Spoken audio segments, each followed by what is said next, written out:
আরেক চাচা আবু তালেব এও নবীর আদর্শে পেয়ে খুশি হয়নি। আল্লাহর নবী শুধু বলেছিলেন মান ক্বালা, নবীজি বলেছিলেন ইয়া আম্মি আবি তালিব কুল লা ইলাহা ইল্লাল্লাহ হাজ্জুল লাকা ইনদাল্লাহি ইয়াউমাল কিয়ামাহ, রাহুল বুখারী। এই চাচা জোরে বলা লাগবে না, শুধু আপনি আমার কানের কাছে মুখটা নিয়ে বলেন লা ইলাহা ইল্লাল্লাহ। এতটুকু ঘোষণা যদি দিতে পারেন, কিয়ামতের দিন আল্লাহর দরবারে ঝগড়া করে আপনাকে আমি জান্নাতে পৌঁছিয়ে দেব। পাশে আবু সাইল আর আবু সুফিয়ানের কথা শোনার পর ওর মন ঘুরে গেছে। ডাক দিয়ে বলে ভাতিজা, তোমার আমি ভালোবাসি, কিন্তু তোমার এই কথাটা আমি রাখতে পারলাম না, আমারে মাফ করে দিও। মাফ করার মালিক নবীজি না আল্লাহ? আরো জোরে বলেন। নবীজির মন খারাপ হয়ে গেল। সঙ্গে সঙ্গে জিবরাইল এসে বলে, হে নবী আপনি মন খারাপ করেন কেন? ইন্নাকা লা তাহদি মান আহবাবতা ওয়ালাকিন্নাল্লাহা ইয়াহদি মান ইয়াশা ওয়া হুয়া আ'লামু বিল মুহতাদিন। সূরা কাসাস 20 নম্বর পারায় 11 নম্বর পৃষ্ঠা 9 নম্বর লাইনে 6 নম্বর রুকু 56। প্রিয় উপস্থিতি, আমরা এদিক সেদিক ঘোরাফেরা না করে অতি সত্বর প্যান্ডেলে চলে আসি।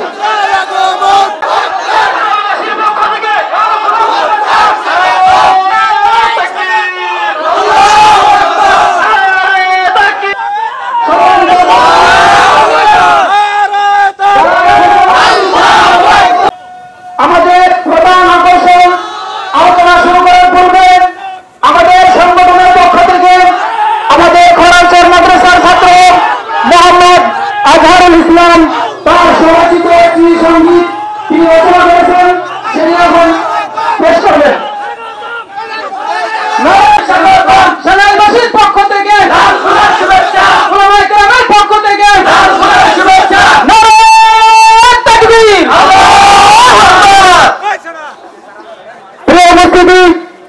এখনই আমাদের সম্মুখে আমাদের সংগঠনের পক্ষ থেকে আমাদের ছাত্র মোহাম্মদ আজহারুল ইসলাম। আসসালামু আলাইকুম ওয়া রাহমাতুল্লাহি ওয়া বারাকাতুহু। শোনো মুসলমান, খুশির জয়গান, এলাকাবাসী বড়ের বাগান। শোনো মুসলমান, খুশির জয়গান, সোনারগঞ্জের এলাকাবাসী বড়ই ভাগ্যবান, তাদের দ্বারা হইল কায়েম জান্নাতের বাগান। এই মাহফিলে যত মানুষ শ্রম দিয়েছে, তাদের জীবন ধন্য হবে পরকালেতে। وأوجب علينا الإحسان بالوالدين ونشهد أن لا إله إلا الله وحده لا شريك له وأشهد أن محمدا عبده ورسوله سيد الكونين صلى الله عليه وعلى آله وصحبه وأتباعه أجمعين ليلا ونهارا في الطرفين. فقد قال الله تعالى في كلامه المجيد والبرهان التوحيد. জবান খুলে পড়ে না আউযু বিল্লাহি মিনাশ শাইতানির রাজীম। বিসমিল্লাহির রহমানির রহিম।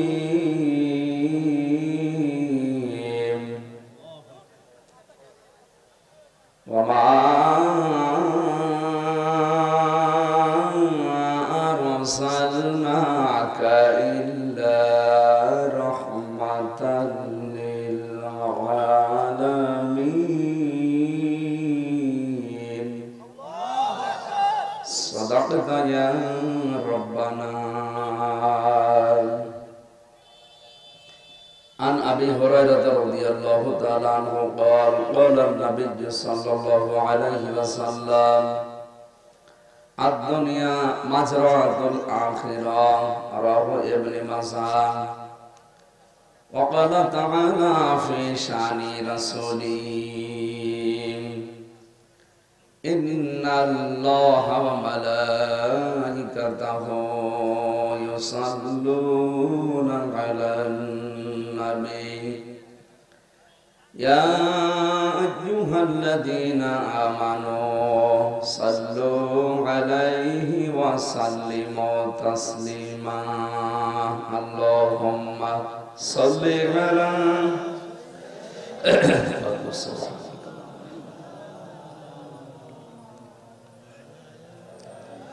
اللهم اغفر لي وارحمني.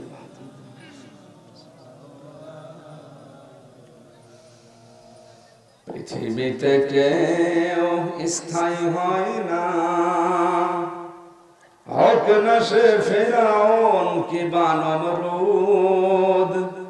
কেউ হবে চিরকাল রয়না, কেউ হবে চিরকাল রয়না। যেতে হয় সব ছেড়ে যেতে হয়, মৃত্যু মানে না কোনো পরাজয়। যেতে হয় সব ছেড়ে চলে যায়, মৃত্যু মানে না কোনো পরিচয়। সব রাজা মহারাজা আর মহাবীর, কাউকে সে অবকাশ দেয় না। পৃথিবীতে কেউ স্থায়ী হয় না, হোক না সে ফিরাউন কিংবা নমরুদ।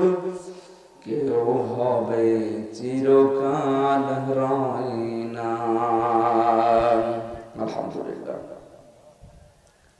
বাংলাদেশের ঐতিহ্যবাহী জেলা ঢাকা ধামরা থানার অন্তর্গত রোয়াইল সেনাইল জামে মসজিদের উদ্যোগে, সমাজ কল্যাণ যুব সমাজের উদ্যোগে প্রতিষ্ঠিত মহাবিশ্বের মহাবিশ্ব, আমাদের মালিক আমাদের মনিব মহান রব্বুল ইজ্জাত আল জালালের মুখের পবিত্র বাণী কোরআন কারীম। পবিত্র অনুষ্ঠানের সম্মানিত সভাপতি, অত্র এলাকার সর্বজন শ্রদ্ধাভাজন ব্যক্তিত্ব আলেমে দ্বীন জনাব মাওলানা আব্দুল মজিদ আতালাল্লাহু উমরাহু ওয়া বারাকাল্লাহু ফি হায়াতি। জোরে বলেন আমিন। মাহফিলের প্রধান অতিথি শাইখুল মাশায়েখ মাননীয় জাতীয় সংসদ সদস্য, বীর মুক্তিযোদ্ধা, বাংলার কৃতি সন্তান আলহাজ বেনজির আহমেদ দামাত বারকাতুহুল আলিয়া। সম্মানিত অতিথি হিসেবে উপস্থিত আছে রোয়াইল ইউনিয়ন পরিষদের সম্মানিত চেয়ারম্যান, জননন্দিত নেতা, আমাদের অভিভাবক জনাব আবুল কালাম শামসুদ্দিন মিন্টু। যে দায়িত্ব আল্লাহ তার মাথার উপরে দিয়েছে, হযরত ওমরের মতো যেন পালন করার তৌফিক দেন। এই মাহফিলের আজকের প্রধান বক্তা ইসলামিক চিন্তাবিদ, মুফাসসির কোরআন, শ্রদ্ধাভাজন বড় ভাই আলহাজ মাওলানা সাহেব জামালউদ্দিন পটুয়াখালী। আতালাল্লাহু উমরাহু ওয়া বারাকাল্লাহু ফি হায়াতি। সবাই বলেন আমিন। সম্মানিত উপস্থিত অতিথিবৃন্দ, এখানে অনেকগুলো মানুষের নাম আমরা দেখতে পাচ্ছি। এখন আমার সময় আজকে কম, একটা একটা করে নাম বললে দোয়া করলে অনেক সময় চলে যাবে। শিক্ষক ছাত্রকে জিজ্ঞাসা করছে, বোর্ড বানানো কর। Sir ABCD EFG HIJK L M N O P Q R S T U V W X Y Z একই করবে। এর ভেতরে আছে আপনি বানান করে দিবেন, G-double-O-D এর ভেতরে আছে না? আমারও সময় নেই, আমি একবারে বলে দিলাম সব, আপনি এবার দরকার হয় বানান করে নিন। আমরা এতগুলো মানুষের নাম ধরে আর একটা একটা করে দোয়া করলে সময় চলে যাবে। একবারে বলছি ওয়ারাফা'না লাকা যিকরাক, জোরে বলেন আমিন। মঞ্চে বসা ওলামায়ে কেরাম, সামনে বসা মুসলমান ভাইরা, পর্দার আড়ালের সম্মানিতা মা এবং বোনেরা, প্রশাসনের ভাইরা মনে করে এসেছে, খুশি হয়ে বলেন আলহামদুলিল্লাহ। প্রশংসা আদায় করেছি যার, তিনি আমাদের সর্বোচ্চ মালিক। কি আমার কথা বোঝা যাচ্ছে? পাঁচটি বিষয় আমাদেরকে আল্লাহ আলাদা আলাদা দিয়েছেন, যেটা কিয়ামত পর্যন্ত কারো সাথে কারো মিলবে না। এক নম্বরে কণ্ঠের স্বর। এই যে আমি কথা বলছি, এক একটা শব্দ উচ্চারণ করতে আমার এই ছোট্ট কণ্ঠ থেকে 27টা স্তর পার করার পরে একটা শব্দ বের হচ্ছে। এটা পৃথিবীতে কারো সাথে কারো আল্লাহ মেলাতে দেননি, কিয়ামত পর্যন্ত এটা মিলবে না। 2 নম্বরে জহব্বা। এই জহব্বার ভেতরে মানুষের স্তর আছে 357টা। বিভিন্ন জিনিস খেলে আপনি বিভিন্ন রকমের স্বাদ পান, এই স্তরগুলো আল্লাহ ছোট্ট জহব্বার ভেতরে সাজিয়ে দিয়েছেন। 357টা স্তর আমাদের ছোট্ট জহব্বার ভেতরে আছে। 3 নম্বরে আল্লাহ দিয়েছেন আঙ্গুলের ছাপ। এই যে ছোট্ট আঙ্গুলের মাথা, পৃথিবী তৈরি হওয়ার পর থেকে আজকের এই দিন পর্যন্ত, এখান থেকে কিয়ামত পর্যন্ত 157টা রেখা আছে এর ভেতরে। এটা কারো সাথে কারো আজও মেলে নাই, কিয়ামতের আগে মিলবেও। এখন সুবহানাল্লাহ বলার দরকার নেই, মাড়ি যাই বলি। 1768 প্রকার চামড়া আছে। কোন চামড়ার সাথে কোন চামড়ার মিল নেই, একটা চামড়ার মিল আছে। এই যে হাতের তালু না, হাতের উল্টা পিঠ যেটা, এই চামড়ার সাথে এই চামড়ার মিল আছে। কথা বুঝতেছে? বিজ্ঞান প্রমাণ করেছে শরীরের ভেতরে 9768 প্রকার চামড়া, কোন জায়গার মিল হবে না। এমনকি আমার এই চামড়ার সাথে ভাইয়ের চামড়া যদিও মনে হচ্ছে একরকম, ওনার কোন জায়গা কেটে যাক, ছিঁড়ে যাক, পুড়ে যাক, আমার চামড়া কেটে লাগিয়ে দেবেন, কিয়ামতের আগে মিলবে না। আমার ওই জায়গা যদি পূরণ করতে হয়, আমার চামড়া দিয়ে ওই জায়গায় জোড়া দেওয়া লাগবে। কথা বুঝতেছে? এগুলো আল্লাহ এমনি এমনি খেলা করার জন্য দেয়নি। আল্লাহ দিয়েছেন ওয়ালা তাজিরু ওয়াজিরাতু বিজরা উখরা, কেউ কারো বোঝা কিয়ামতের দিন বহন করবে না। সুতরাং পীর সাহেব যারা আজ বিভিন্ন রকমের নতুন নতুন কথা ছড়াচ্ছে যে কোনো চিন্তা নেই আমি আছি, এটা পুরা বাটপার। কেউ কারো বোঝা বহন করবে না, আপনি যতটুকু করবেন। হ্যাঁ, কোন নেতা যদি আপনাকে কারো ঘাড়ে কাপ দিতে বলে, ওর আদেশ দেওয়ার কারণে গোনা হবে, কিন্তু এই কাজটা করলে অবশ্যই আপনাকে দায়ভার নেওয়া লাগবে। আপনি পদ পদবি উচ্চ মর্যাদা পাওয়ার জন্য অনেকে নিরীহ মানুষকে গুলি করে, যার অর্ডারে গুলি করলেন ও অর্ডার দেওয়ার গোনা হবে। কিন্তু আপনি যদি গুলি করেন, আপনার হয়তো পদ পদবি দুনিয়ায় বাড়বে, কিন্তু কিয়ামতের দিনে হত্যার দায় আপনাকে দেওয়া লাগবে। কিয়ামতের বিচারের সিস্টেম যেটা আমরা জানি, অনেকেই ওরা কিন্তু 3টা ধাপ বানাবেন কিয়ামতের বিচারের সিস্টেমে। কয়টা? সূরা মরিয়মের 95 নাম্বার আয়াতে আল্লাহ বলেন কুল্লুহুম আতিহি ইয়াউমাল কিয়ামাতি ফারদা। কিয়ামতের কঠিন ময়দানে প্রত্যেকটি মানুষকে আমি আল্লাহ ডাক দেব একা একা। কয়জন? প্রথমে বিচারের সিস্টেম 3টা বানাবেন, 3টা ধাপের প্রথম ধাপ এটা, প্রত্যেকটি মানুষকে আল্লাহ একা একা ডাকবে। নবীজি বলেন মা তাসালু কদামা বানি আদম আবদি ইয়াউমাল কিয়ামাতি হাত্তা ইসালান 50 আন উমরিহি ফিমা ফানা ওয়া আন শাবাবিহি ফিমা বালা ওয়া আন মালিহি মিন আইনা ইকতাসাবাহু ওয়া ফিমা আনফাকাহু ওয়া আন ইলমিহি মা দামিলা ফি মুত্তাফাকুন আলাইহি। বুখারী মুসলিমের যত হাদিস হযরত আব্দুল্লাহ ইবনে মাসউদ থেকে বর্ণিত, আল্লাহর নবী বলেন কিয়ামতের দিন প্রতিটি মানুষকে আল্লাহ তার নিজের সম্মুখে দাঁড় করাবে। 5টি প্রশ্ন জিজ্ঞাসা করবেন, এই 5টার সঠিক উত্তর দেওয়া ছাড়া কোন মানুষ সামনেও যাবে না, পেছনেও যাবে না, জায়গায় দাঁড়িয়ে থাকবে। 1 নাম্বার একটা জীবন দিয়েছিলাম 50, 60, 70, 80 বছরের, কিভাবে কাটালে ওইটা বলো। 2 নাম্বার একটা যৌবন কাল দিয়েছিলাম 15 থেকে 45, এই সময়টা কিভাবে কাটালে বলো। 3 নম্বরে সম্পদ উপার্জন করেছো কি করে, 4 নম্বরে এটা খরচ করেছো কোন কোন জায়গায়, 5 নম্বরে যতটুকু জানতে তার উপরে কতটুকু মানতে, এটা বলো।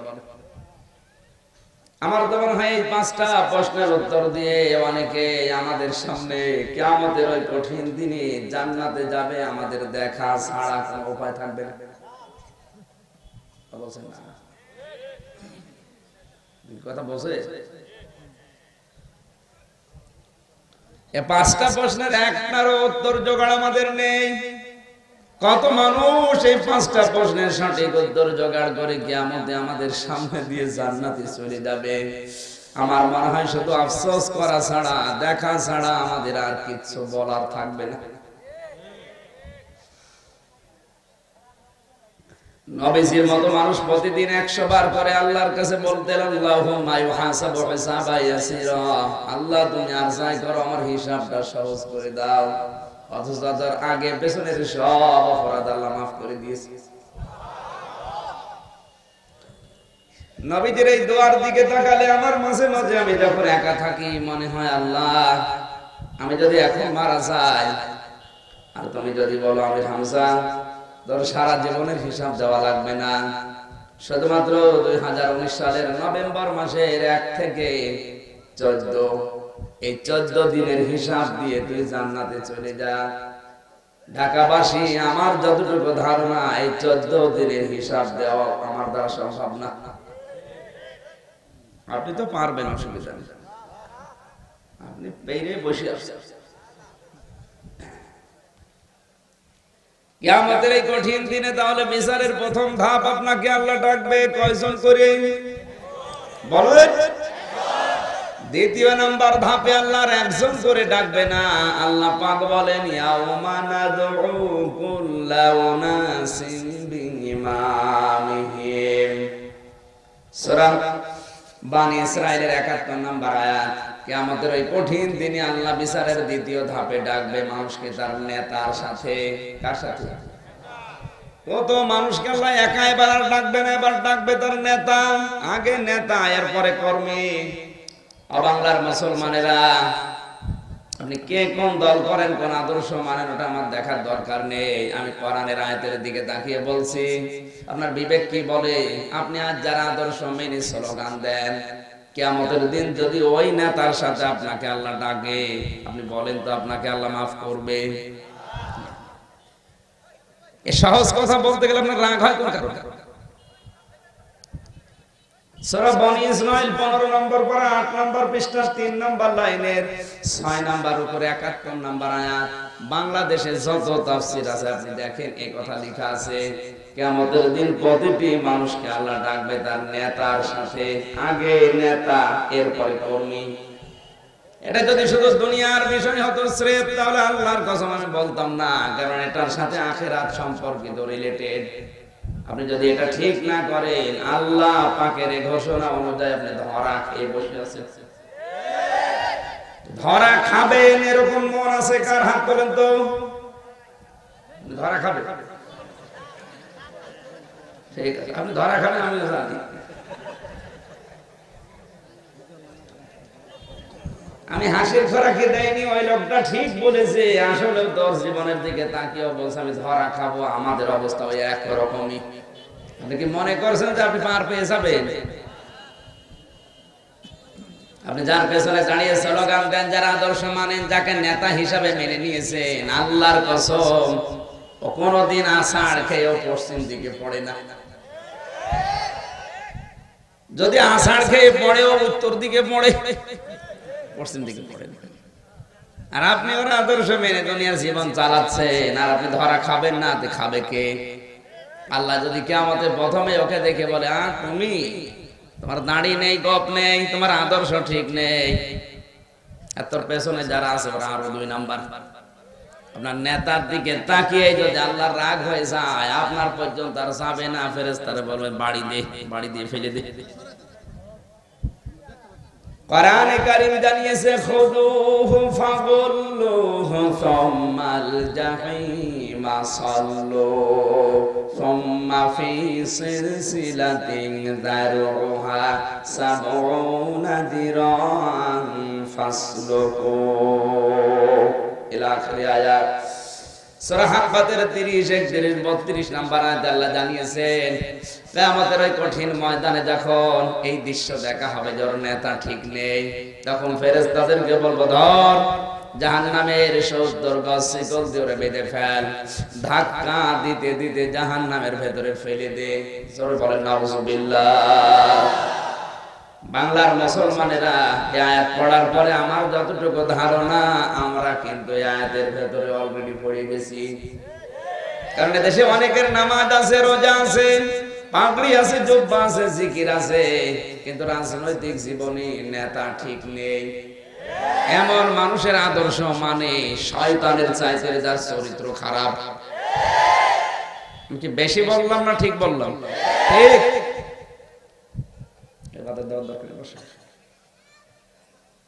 3 নম্বরে কিয়ামতের দিন আল্লাহ মানুষকে ডাকবে, একেবারে সবাইকে একত্রিত করে, তার নাম হাসর। তার নাম কি? কিয়ামত মানে কিন্তু একত্রিত হওয়া না, কিয়াম মানে দাঁড়িয়ে যাওয়া। কিয়াম মানে কি? কিয়াম থেকে কিয়ামাত। আমরা আজ বাংলাদেশে রবিউল আউয়াল আসলে কিয়াম নিয়ে মারামারি করি। কেউ বলে আমি বসে কিয়াম করব, কেউ বলে দাঁড়িয়ে করব। আরে ভাই, বসে তো আর কিয়াম হয় না, বসে হয় কুউদ। কুউদ শব্দের বাংলা অর্থ হচ্ছে বসা, আর কিয়াম শব্দের বাংলা অর্থ হচ্ছে দাঁড়িয়ে যাওয়া। আপনি যদি কিয়াম করতে চান, আপনাকে দাঁড়ানো লাগবে। এবার প্রশ্ন আসতে পারে, কিয়াম আমি করব, এর দলিল কোথায়? আপনি আন্দাজে কোন বিষয় জনগণের সামনে বললে ওটা কোরআন হাদিস হবে, দলিল হবে না। ওর পেছনে কোরআন এবং হাদিসের কিছু নির্দেশনা থাকা লাগবে। এদেশে যারা শুধু কিয়াম নিয়ে, মিলাদ নিয়ে মারামারি করে, ফতোয়াবাজি করে যে পড়াই লাগবে, না করলে হবেই না, আপনার দলিল কই? আপনি যে দলিল দিয়েছেন ওটা কিন্তু দলিল না। কোরআনের কোন জায়গায় নেই যে আপনি দাঁড়িয়ে অথবা বসে অথবা শুয়ে কিয়াম না করলে হবে না, না আমি পাইনি। আপনি দেখান। জিকিরের আয়াত যত বেশি, সেখানে আল্লাহ দিয়েছেন আল্লাযীনা ইয়াযকুরুনাল্লাহা কিয়ামান ওয়া কুউদান ওয়া আলা জুনুবিহিম।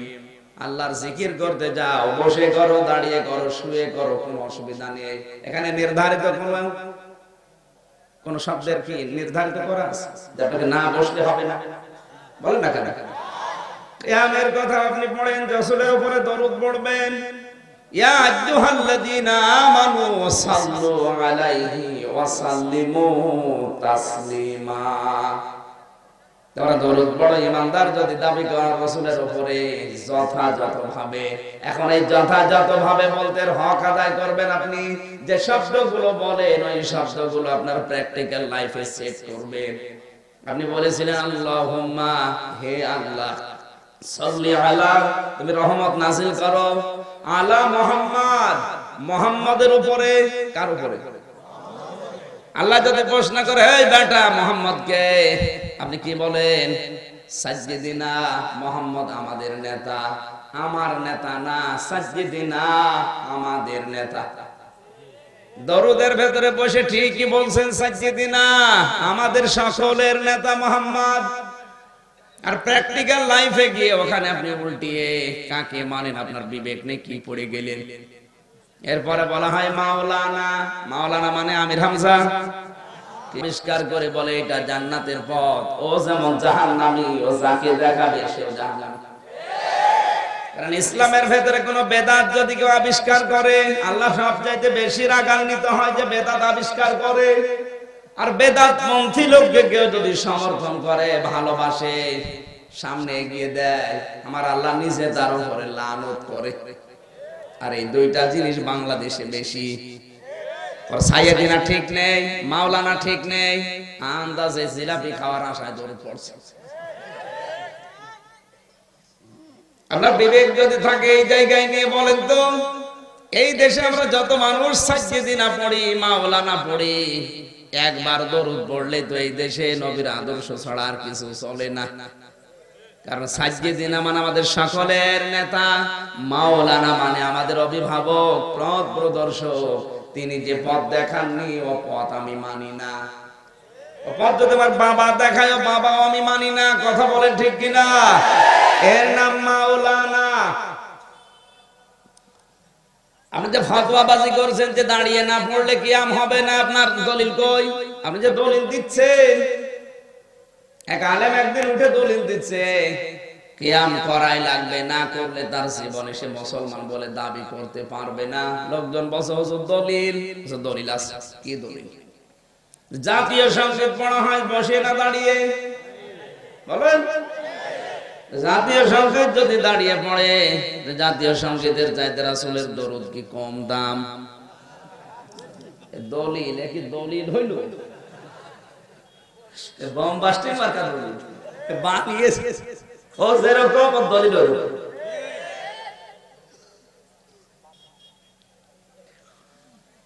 কোন কিছু সাবেত করতে হলে ইবাদত হিসাবে ওটা কোরআনের আয়াত লাগবে অথবা হাদিস লাগবে। আপনি আমি আন্দাজে ভালো মনে করে কোন কিছু উদ্ভাবন করলে ওটা দলিল বলা যায় না, ওটা বেদাত। ওটা কি? আমাদের সাবধান হওয়া লাগবে। কিয়াম থেকে কিয়ামত, কিয়ামতের ওই ময়দানে মানুষ দাঁড়িয়ে যাবে। এজন্য ওই ময়দানের নাম হচ্ছে কিয়ামতের ময়দান। বিচারের 3 নাম্বার ধাপ হচ্ছে হাসর। আল্লাহ করবেন সবাইকে একত্রিত করে। হাসর মানে মহা সমাবেশ। হাসর মানে কি? আমি বলছিলাম কিয়ামতে কেউ যে কারো বোঝা বহন করবে না, তার বাস্তবের জন্য আল্লাহ 5টা বিষয়কে কারো সাথে কারো মিলিয়ে দেননি। কণ্ঠের স্বর, জিহ্বার স্তর, হাতের আঙ্গুলের ছাপ, চামড়া, স্কিন, ত্বক, আর 5 নম্বরে মানুষের চোখের মনি। ইংরেজিতে বলা হয় cornea, lens, less, equal, diff equal. এই 6টা বিষয় দিয়ে আমার আল্লাহ চোখ সাজিয়েছেন। 1,70,000 সূক্ষ্ম সূক্ষ্ম চিকন চিকন রগ আমার আল্লাহ চোখের ভেতরে দিয়েছে। বিজ্ঞান এখন প্রমাণ করছে ওয়াজআলনা নাওমাকুম সুবাতা। আল্লাহ পাক বলেন মানুষের চোখে ঘুম দিয়েছি কেন জানো? ওর ক্লান্তি দূর করার জন্য। এই ক্লান্তি দূর কেন করবেন? 1,70,000 যে চিকন চিকন সূক্ষ্ম সূক্ষ্ম রগগুলো, এটা আবার মাথার সাথে সবগুলো জোড়া দেওয়া আছে। এই মাথার ভেতরে আমার আল্লাহ 6টা জিনিস রেখেছেন। পুরো মাথার ভেতরে এই 6টার ভেতরে 35টা জিনিস ভাগ করা আছে। এর সামনের দিকে আছে ফ্রন্টাল লব। এর ভেতরে আমার আল্লাহ কমপক্ষে 8টা বিষয় একত্রিত করেছেন। কষ্ট হচ্ছে? কথা বুঝতেছে? 8টা বিষয়ের ভেতরে আমি কম্পিউটার থেকে নিয়ে নিয়েছি। 8টা বিষয়ের ভেতরে গুরুত্বপূর্ণ হচ্ছে মানুষের এই যে ফ্রন্টাল লব থেকে যেটা মানুষ পায়,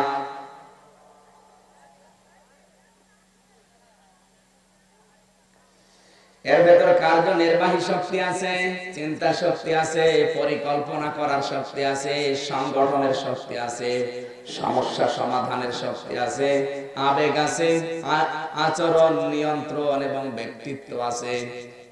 এই বিষয়গুলো আল্লাহ ফ্রন্টাল লবের ভেতরে দিয়েছেন। 2 নম্বরের উপরে যেটা ওর নাম মোটর কর্টেক্স, নড়াচড়া করার যে শক্তি আপনার ওখান থেকে আসে। 3 নাম্বার আছে সেন্সরি কর্টেক্স, এই যে স্পর্শ অনুভূতি। আপনার শরীরের ভেতরে কেউ যদি হাত দেয়, আপনি অনুভূতি, আপনার স্পর্শ করে দিলে আপনি পান। এটা আছে সেন্সরি কর্টেক্স থেকে। এর উপরের যেটা এর নাম হচ্ছে প্যারাইটাল লব। এখানে আমার আল্লাহ একটা জিনিস রেখেছেন, দৃষ্টিভঙ্গি, উপলব্ধি ক্ষমতা, শব্দ গঠনের ক্ষমতা, গাণিতিক শক্তি এবং শব্দের যে বানানগুলো এই প্যারাইটাল লব থেকে আসে। এর আরেকটু পেছনে যেটা একেবারে, এর নাম অক্সিপিটাল লব। আপনার যে দৃষ্টি শক্তি, চোখ দিয়ে মানুষ দেখে, চোখ দিয়ে সাপ দেখে। কি সাপ দেখার পরে কিন্তু চোখ আপনাকে বলে দিচ্ছে না যে লাঠি হাতে নে অথবা পেছন দিয়ে আবার টান করে দৌড় দে না, এই সিদ্ধান্ত দিচ্ছে অক্সিপিটাল লবে পেছনের সাইড থেকে। এখন যদি বলেন কিভাবে দিচ্ছে, ওই যে 1,70,000 চিকন চিকন রগগুলো আমার আল্লাহ চোখের সাথে মিলিয়ে 6টা জিনিসের সাথে সব লেন্স একত্রিত করে দিয়েছেন, জোড়া লাগিয়ে দিয়েছেন। একেবারে শেষের দিকে আছে এর নাম টেম্পোরাল লব, স্মরণ শক্তি, বোঝ শক্তি, ভাষা জ্ঞানের শক্তি। এই 6টা জিনিসের ভেতরে 35টা বিষয় আমার আল্লাহ ভাগ ভাগ করে রেখে দিয়েছেন। এই সূক্ষ্ম সূক্ষ্ম চিকন চিকন রগগুলো আল্লাহ তার জোড়া লাগিয়ে এমনিতে দেয়নি। আপনাকে যখন আল্লাহ রাতের বেলা ঘুম দেয়, এই ঘুমের কারণে সারা দিনের পরিশ্রান্ত শরীরের ক্লান্তি দূর হয়, আর এই চিকন চিকন রগগুলো আমার আল্লাহ সতেজ বানিয়ে দেয়। সকালবেলা আবার কর্মচঞ্চল হয়ে ওঠেন, আপনি আবার কর্ম করার কাজ করার শক্তি ফিরিয়ে পান। আল্লাহ যদি 3 দিন কাউকে ঘুম না দেয়, এই যে চিকন চিকনে 1,70,000 রগের একটাও যদি অকেজ হয়ে যায়, 3 দিনের ভেতরে আপনি পাগল হয়ে যাবেন। বিজ্ঞান জানিয়েছে 3 দিন যদি আল্লাহ মানুষকে একাধারে ঘুম না দেয়, ওই মানুষটা পাগল হয়ে যাবে। কারণ এই রগগুলো আর কাজ করবে না, অকেজ হয়ে যাবে, কর্মক্ষমতা হারিয়ে ফেলবে। আপনি যে মস্তানি করেন, আপনাকে টাইট করতে আল্লাহ কিছু লাগবে না। আবরাহাকে টাইট করতে দাও, আবাবিল লেগেছিল। বাবরি মসজিদ ধ্বংস যারা করেছে তাদেরকে টাইট করতে নাই, বুলবুল লেগেছে। এখন আবার আজকে শুনছি আসছেন নাকরি, কি আসছে? এখন যদি আপনি পরিবর্তনের চিন্তা না করেন, বুলবুলের চাইতে 100 ভাগ শক্তিশালী, কিন্তু এই নাকরি বিজ্ঞান এখন বলছে এটা আরো শক্তিশালী। আল্লাহর ঘরে হাত দেওয়ার সঙ্গে সঙ্গে আবরাহার যা হয়েছিল, এদের অবস্থা তাই হচ্ছে। আল্লাহ পরিবর্তনের সুযোগ দিয়েছে। যদি এই সুযোগটা না নেয়, আমার মনে হয় সামনে নাকড়ি দিয়ে ওদেরকে টুকরা টুকরা করে ফেলবে। মসজিদের ইটগুলো যেভাবে ভাঙতেছে, ইন্টারনেটে দেখেন ভেঙে গুড়িয়ে দিচ্ছে। আল্লাহর ঘর মসজিদের ইটগুলো একটা একটা করে খুলে খুলে ফেলে দিচ্ছে। নাকড়ির মাধ্যমে আমার মনে হয় ওদেরকে আমার আল্লাহ 29টা ভাগ করে ফেলবে। এই বাংলাদেশ 29টা জোড়া দিলে যত বড় হয়, ভারত একা অত বড়। আল্লাহর ঘরের বিরুদ্ধে লাগার কারণে ওদের কিন্তু জ্ঞান আছে, বোঝ আছে, জানাও আছে, যেখানে আল্লাহর ঘরে ছিল। 500 বছরের যে ইতিহাসগুলো আমরা পড়ি, এখানে বাবরি মসজিদ ছাড়া কিছু ছিল না। সাবেক যে বিচারপতি ভারতের হিন্দু মশাই, এও বলছে না এখানে মসজিদই ছিল। জোরজার মুল্লুক তার পৃথিবীতে যে কাজটি আপনি করলেন, এটা মানুষের কাজ না, এটা জানোয়ারের কাজ। আমার আল্লাহর প্রতি আমরা বিচার দিয়েছি, অবশ্যই তার ঘর তিনি বাঁচাবে, যেভাবে। আমাদের আয়ত্তের বাইরে চলে গেছে, এখন আর কিছু করার নেই। আল্লাহর নবীর দাদা আব্দুল মুত্তালিব কাবা শরীফের সাথে চাবিটা দিয়ে বলেছিলেন, কাবার মালিক তুমি আছো আমি জানি, আবরাহার মোকাবেলা করা আমার দ্বারা সম্ভব না, তোমার দায়িত্ব দিয়ে গেলাম। তুমি যদি মনে করো তোমার ঘর হেফাজত করা লাগবে, তাহলে তোমার যা ভালো লাগে করো। আমার আল্লাহ এই মুশরিকের কথা শুনেছিলেন। আবু লাহাব কি মুসলমান ছিল? আব্দুল মুত্তালিব কি মুসলমান না মুশরিক? মুশরিক। কারণ ওই সময়ের ভেতরে 360টা মূর্তি কাবার ভেতরে পূজা করত, কিন্তু একটা মূর্তির হাতে কাবার চাবি দেয়নি, দিয়েছে কাবার গ্লাফের সাথে লাগিয়ে। কাবার দরজার সাথে যে মুলতাজাম নামক জায়গা আছে, ওখানে একটা মুশরিক এই বিশ্বাস করত, যদিও তাদের পূজা করেছে কিন্তু তাদের হাতে চাবি দেয়নি। ওর বিশ্বাস ছিল কাবা যদি ধ্বংস করতে আসে আবরাহা, এদের একজনেরও ক্ষমতা নেই, যদি বাঁচাতে পারে কাবার মালিক পারবে। আমার আফসোস হয় ওর জীবনী পড়লে, একটা মুশরিকের বিশ্বাস যদি তার মূর্তির উপরে এই হয়, আল্লাহর উপরে এরকম হয়। এই দেশে অনেক মুসলমানের বিশ্বাসও এই লোকটার মতো আজও হয়নি। এই জন্য অনেকে মূর্তি বানায়, আর সে মূর্তি পূজা করার পরও মূর্তির হাতে চাবি দেয়নি, দিয়েছে আমাদের আল্লাহর হাতে। সুবহানাল্লাহ বলতে বলো। আমার বন্ধুরা, মানুষকে আল্লাহ ঘুম দিয়েছেন এই রাতগুলো, চিকন চিকন সূক্ষ্ম সূক্ষ্ম 1,1,70,000 এই চিকন চিকন রগগুলো সতেজ করার জন্য তামিলনাড়ু থেকে আসার সময় এটা আমি বাস্তবে টের পেয়েছিলাম। খ্রিস্টান ডাক্তার আমারে যে রিপোর্ট দিয়েছিল যে 3 দিন যদি মানুষকে তার মালিক অর্থাৎ আল্লাহ বলে না, উপরওয়ালা গড মালিক। উনি যদি ঘুম নামক এই নিয়ামতটা না দেয়, ইংরেজিতে বলছিল 3 দিন যদি একটা মানুষ ঘুম আসতে না পারে, ওকে আর আল্লাহ টাইট করতে আবাবিল লাগবে না, কিচ্ছু লাগবে না দুনিয়ায়, এমনিতেই পাগল হয়ে যাবে। কারণ এগুলো অকেজ হয়ে যাবে, তখন নিজের পায়খানা নিজে খাবে। এই যে নিয়ামতগুলো আমাদের মালিক আমাদেরকে দিয়েছেন, আমরা কি মায়ের পেটে থাকতে আল্লাহকে বলেছিলাম যে 5টা জিনিস আমাদের দেওয়া লাগবে? বলেন। তার নাম যেহেতু রব, মানুষের প্রয়োজন হওয়ার আগে চাহিদা তিনি পূরণ করেন, এই জন্য তো রব নামটা তিনি নিয়েছেন। আর রবের কথা শোনার জন্য যারা এখানে বসলেন, খুশি হয়ে বলেন আলহামদুলিল্লাহ।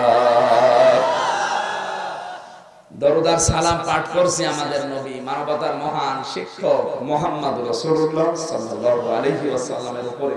এই যে মাস রবিউল আউয়াল, কি মাস? দেখতে দেখতে চলে যাচ্ছে, দেখতে দেখতে মাস চলে গেল। 1 বছর পরে আবার আসবে। শুধু জিলাপি খেচড়ি আর বিরিয়ানি খাওয়ার জন্য আসে না, কিছু দিতে আসে। যেগুলো দিতে আসে ওগুলো আমরা নিতে রাজি না, আমরা শুধু খাওয়াই। পাগল। বাংলাদেশে আপনি দেখবেন যতগুলো অনুষ্ঠান সব খাওয়া ভিত্তিক, মানে ইবাদত বন্দেগী যাই বলেন, খাওয়া ছাড়া ইবাদত নেই। কি যত ইবাদত দেখবেন খাওয়া, সবে বরাতে খাওয়া, সবে কদরে খাওয়া, সেহরিতে খাওয়া, ইফতারে খাওয়া, মানুষ মরে গেলে 3 দিনে খাওয়া, 7 দিনে খাওয়া, 40 দিনে খাওয়া, বছরে বছরে খাওয়া, জন্মদিনে খাওয়া, মৃত্যু দিনে খাওয়া। খাওয়া ছাড়া কোন ইবাদত আছে আপনি দেখান? মিলাদ মাহফিল দিয়ে খাওয়া, সিরাত মাহফিলে খাওয়া, তাফসীর মাহফিলে অনেক জায়গায় খাওয়া, শুধু খাওয়া ছাড়া কোনো ইবাদত নেই। অথচ রাসূলের পক্ষ থেকে যে 2টা ঈদের ঘোষণা, ঈদুল ফিতর, ঈদুল আযহা, এই 2টাই কিন্তু শুধু খাওয়া না। এই 2টা আগে আপনি খাওয়াবেন, এরপরে খাবেন। ঈদুল আযহা আপনি জবাই করবেন, কুরবানি নিজে খাবেন হবে না, আগে জবাই করে গরিবকে দেন, গরিব খাবে, হাসবে, ওর মুখের হাসি দেখে আপনি হাসবেন। মুসলমানদের ইবাদতে আগে ত্যাগ, এরপরে ভোগ। কথা বলছেন? ঈদুল ফিতরের ভেতরে আপনি 1 মাস রোজা রাখার পর আনন্দ করবেন হবে না, আগে দান করেন, সাদকা দেন, ফিতর দেন। গরিব মানুষ আগে হাসবে, আপনার সেমাই পেয়ে, মিষ্টি পেয়ে, চিনি পেয়ে ওগুলো খাবে, হাসবে, এরপরে আপনি ওর হাসি দেখে হাসতে পারেন। তাহলে মুসলমানদের যত ইবাদত আমরা যেগুলো নবীদের পক্ষ থেকে পেয়েছি, এগুলো আগে ত্যাগ, এরপরে ভোগ। আর নতুন করে যে ঈদ আমরা বানিয়েছি, ঈদে মিলাদুন নবী, শুধু খাবো, নেব। কি কত শয়তান এই দেশে এখন পর্যন্ত নবীজির জন্মদিন কেক কেটে পালন করছে। আপনি কি এই পৃথিবীতে একজন সাহাবীর চাইতে বেশি ভালোবাসা রাসূলকে দিতে পারবেন? আল্লাহর নবীর ইন্তেকালের পরেও 90 বছর একজন বেঁচে ছিল সাহাবী, তার নাম আবু তুফাইল রাদিয়াল্লাহু তাআলা আনহু। তার পুরো জীবন আমি পড়ে দেখেছি, কোনদিন তিনি নবীর জন্মদিন, মৃত্যুদিন পালন করেননি। তা আপনি কোথায় পেলেন এই ভণ্ডামি? যেগুলো ইসলামে নেই, নতুন করে কেউ যদি আবিষ্কার করে, সে বেদাতপন্থী। এই বেদাতপন্থীকে আমার আল্লাহ নিজে লানত দেয়, বরদোয়া দেয়। আর এই বেদাতপন্থীকে কেউ যদি ভালোবাসে, সমর্থন করে, সে যেই হোক, আমার আল্লাহ তার উপর লানত বর্ষণ করে। আর এটা বাংলাদেশ, ভারত আর পাকিস্তানে বেশি হয়। কথা বলে ঠিক কিনা? সুতরাং এবারের রবিউল আউয়াল মাসে এভাবে না, আন্তর্জাতিক বাণিজ্যিক সাম্রাজ্যবাদী যারা, তারা আমাদের পকেটের টাকাগুলো খসিয়ে নেওয়ার জন্য, ছিনিয়ে নেওয়ার জন্য, বের করে নেওয়ার জন্য নতুন নতুন দিবসের আমদানি করে। তার ভেতরে অন্যতম হচ্ছে ঈদে মিলাদুন নবী। পয়লা বৈশাখের নাম নিয়ে অনুষ্ঠান আরম্ভ করে। পয়লা বৈশাখে কি বলেন? শুধু খাবো, নেব, এই টি শার্ট নেব, 3 পিস নেব, শাড়ি নেব, সাদা শাড়ি, হলুদ শাড়ি, শুধু নেব, খাবো, দেব দেব আছে নেই। এই গত বছরে পয়লা বৈশাখ পালন করতে গিয়ে রংপুরের এক মহিলা তার স্বামীকে বলছে, যদি শাড়ি দিতে না পারো পয়লা বৈশাখে অন্তত 1 গাছা দড়ি দিও। ও বেচারা ভালো মনে করে কাছে দড়ি দিয়েছে, ও দলাই দড়ি দিয়ে আল্লাহর সাথে দেখা করতে গেছে। পরের দিন স্ট্যাটাস দিয়েছে দেশের এক বুদ্ধিজীবী যে এই বছরের পয়লা বৈশাখের প্রথম শহীদ রংপুরের এই মহিলা। এইরকম শহীদ হলে আল্লাহ কি দেবে? বাস। কি দেবে? টের তো পাও না।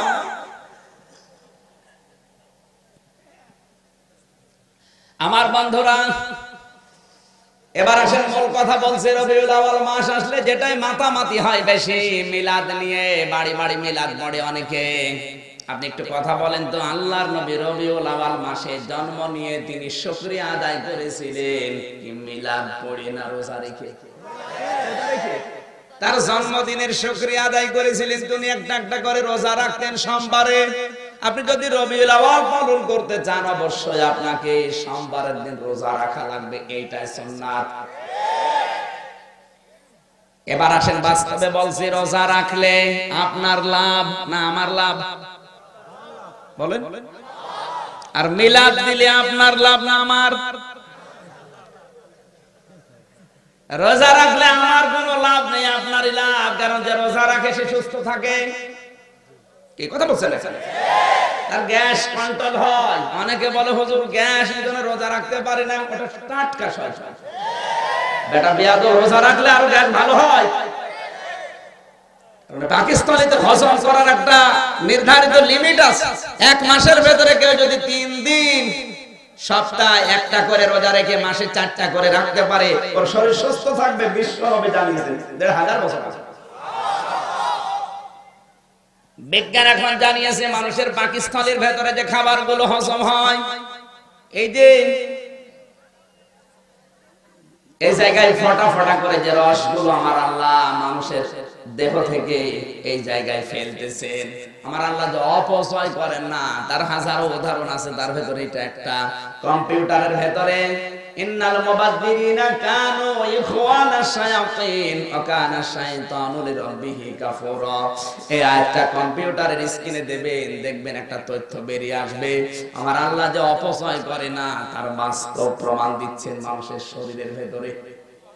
যতক্ষণ আপনার পেটে খাবার থাকবে ওটা হজম করার জন্য ওই রস লাগবে, ওটা পাকিস্তানি থেকে এসে ফটা ফটা পড়বে, আপনার খাবারগুলো হজম হয়ে যাবে।